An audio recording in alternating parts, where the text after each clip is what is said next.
Gracias, señora presidenta. Voy a arrancar contestando. Algunas cuestiones de la TAM ya fueron respondidas.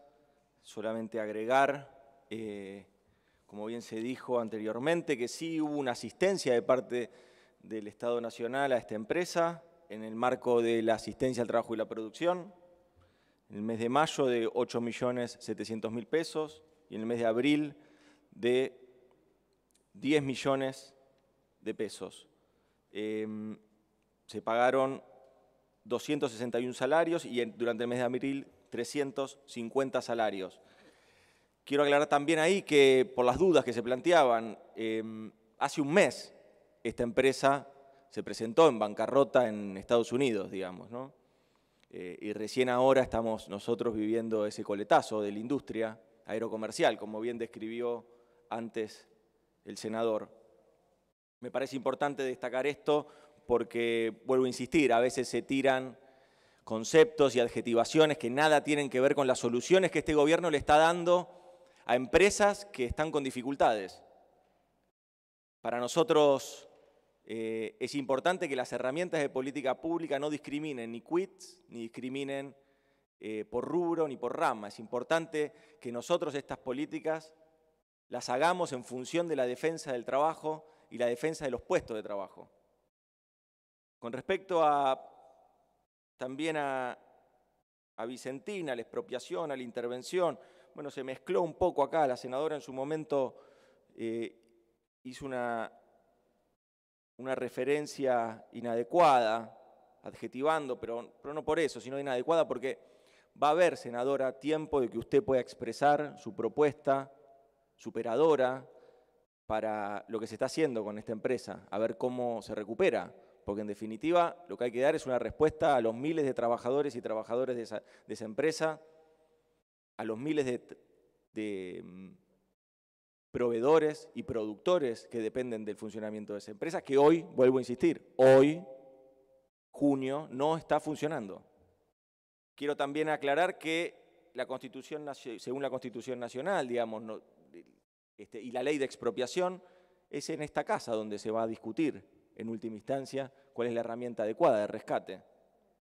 Nosotros también queremos enunciar que en el digesto jurídico argentino, la ley 26.939 del 2014 incorporó estos marcos normativos a los que usted hizo referencia. Después, por otro lado, va a quedar discutir cuál es el tipo de Estado que queremos. ¿Es un Estado bobo que lo único que hace es aportar recursos para las empresas amigas del poder?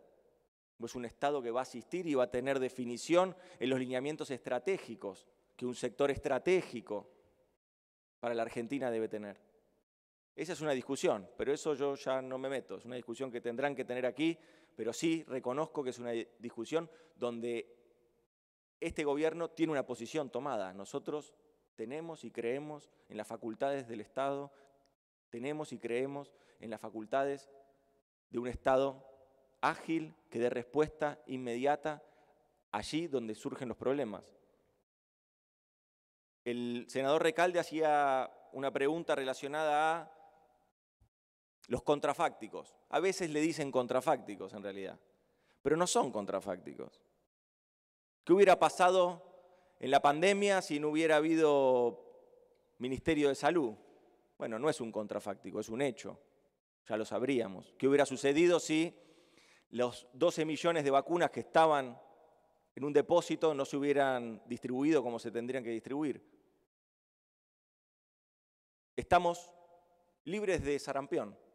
Hemos erradicado nuevamente el sarampión. Habíamos tenido el brote durante el año pasado más importante de los últimos 20 años. Ahora, luego de 12 semanas consecutivas, sin casos, podemos hablar de que hemos erradicado el sarampión nuevamente de la Argentina. Cuando hablamos de qué hubiera sucedido, no tenemos que entrar en el universo de lo contrafáctico como si esto fuera una situación excesivamente opinable. No es opinable. Acá había un gobierno que estaba en una dirección y hay un gobierno que está en una dirección totalmente contraria, que creó el Ministerio de Salud, que distribuyó esas vacunas y que entonces se está avanzando en el cuidado y en la salud de los argentinos y argentinas. ¿Qué hubiera sucedido con las empresas? Y bueno, si durante 4 años destruyeron 25.000 pymes, muy probablemente ese iba a ser el camino. Aparte, el mismo expresidente así lo planteaba, que iba a ser lo mismo pero más rápido. ¿Qué hubiera sucedido sin las ATP? ¿Qué hubiera sucedido sin los IFE? Hay una estimación solamente, senador Recalde. Seguramente 2.7 millones de argentinos y argentinas hubieran ingresado a la indigencia, hubieran ingresado a la pobreza, y 4.6 millones de argentinos y argentinas hubieran ingresado a la indigencia. Esos son los números. No es tan contrafáctico, esto es decisión política. Se habló también de las facultades, de las facultades de la jefatura de gabinete para asignar recursos. Yo pido que acá evaluemos qué es lo que estamos haciendo en una situación extraordinaria, con medidas extraordinarias, en el momento de una pandemia. ¿Para qué se usaron esos recursos? Esa asignación de recursos fue para los medicamentos del PAMI en 9.000 millones de pesos. Esa asignación de recursos fue para la creación del FONDEP y subsidiar los créditos a tasa cero de 812 millones de pesos. Esas asignaciones fueron para financiar los proyectos de investigación del CONICET que dieron como resultado los 3 test rápidos de detección, por ejemplo. Recursos que también se tomaron o que estaban asignados a los gastos reservados de la Agencia Federal de Inteligencia y se pusieron, no solo se transparentaron, sino que se pusieron a disposición de estos parámetros. Para mí es importante que cuando hablamos de asignaciones de recursos, que acá en esta Cámara a veces suena a arbitrariedades, tengamos en cuenta cuáles son los resultados, tengamos en cuenta a dónde fueron a parar esos recursos, porque nosotros tenemos que ser bien conscientes, como se dijo anteriormente. A veces estas facultades estaban guiadas por una gran pulsión hacia los negocios, una gran pulsión hacia los negocios familiares. Y en este caso, claramente lo que nosotros estamos haciendo es trabajar y operar sobre una pandemia, asignando los recursos necesarios para que nuestra gente no muera. Esa es la diferencia. En cuanto a la quema de pastizales que se planteó anteriormente, en el 12 de junio ya hubo una reunión interjurisdiccional entre el gobierno de Santa Fe y Entre Ríos. Se está participando y se está ampliando una mesa de trabajo entre el Ministerio de Seguridad, que ha dispuesto de aviones hidrantes para aliviar la situación en la zona, el Ministerio de Ambiente y el Ministerio de Agricultura. Tenemos confianza de que a partir del diálogo y a partir de la participación de todos los actores encontremos las mejores herramientas para poder realmente dar por terminada esta situación. En cuanto a la consulta que hacía el senador Parrilli sobre los lineamientos de la Agencia Federal de Inteligencia, lo que nosotros podemos agregar es que vamos a estar elevando en poco tiempo la propuesta para normalizar la Agencia Federal de Inteligencia y los lineamientos van a estar expresados allí.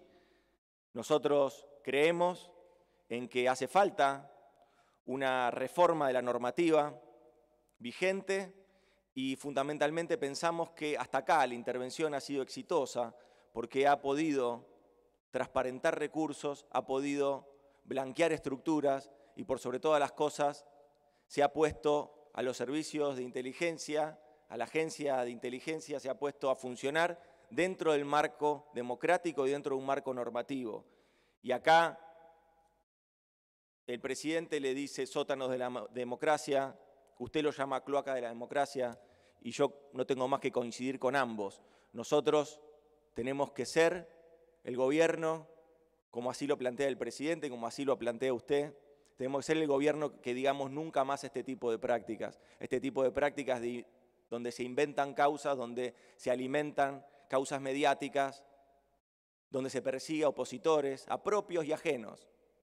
Esto es quizás el nunca más de nuestra época, como bien usted dijo. Con respecto al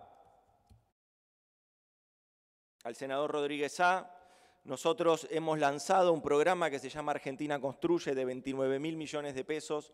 Tenemos la expectativa de poder cumplir este año, estos 6 meses que quedan de gestión, en el avance de la firma de todos los convenios con los gobiernos provinciales y de ese modo empezar con la construcción de viviendas, que no puedo más que coincidir con usted, es este gran dinamizador y efecto multiplicador de la economía.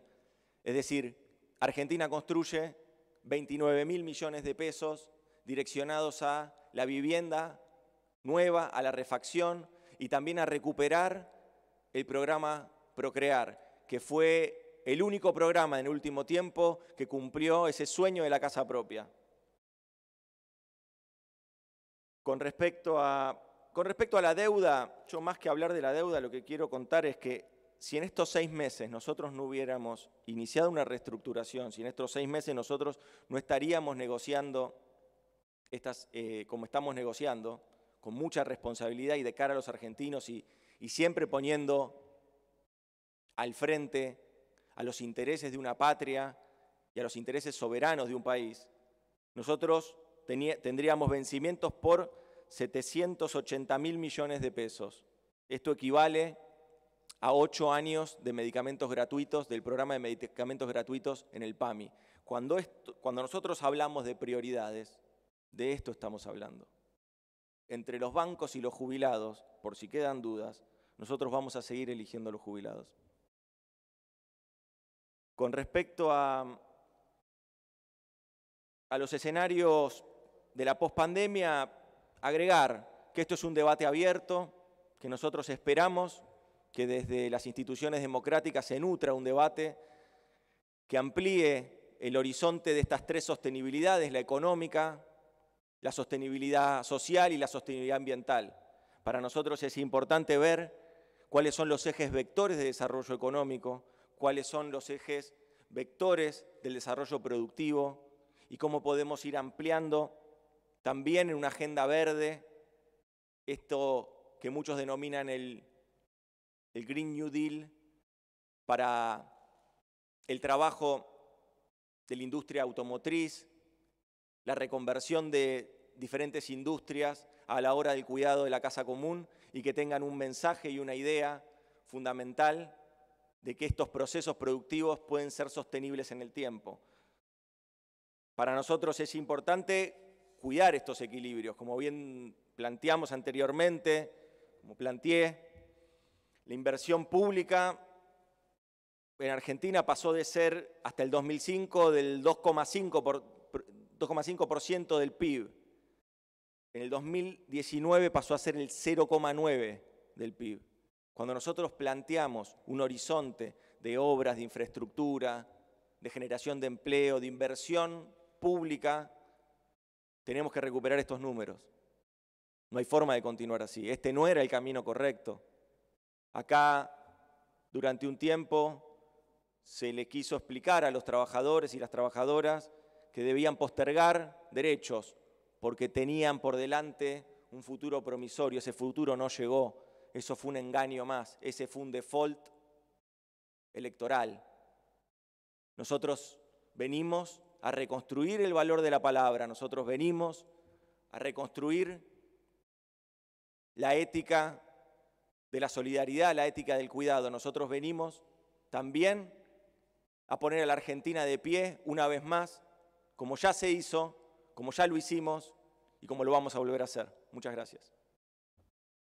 Bien.